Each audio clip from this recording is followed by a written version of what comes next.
Praise the lord. నేటి అనుదిన వాక్యము లూకా రాసిన సువార్త 16వ అధ్యాయం 12వ వచనము.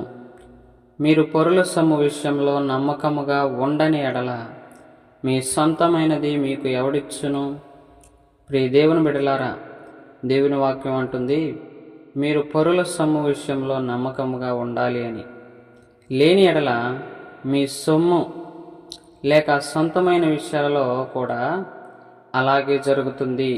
ఒక విషయం గమనించండి, మీరు ఏమి విత్తుతారో అదే కోస్తారు. కనుక పరుల సొమ్ము లేక దాని సంబంధిత వస్తువులు విషయాల పట్ల జాగ్రత్తగా నమ్మకముగా వ్యవహరించాలి.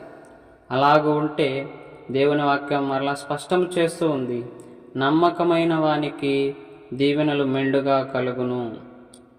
అది ఇహమందునో పరమందునో దేవుని చిత్తము. ఆమేన్.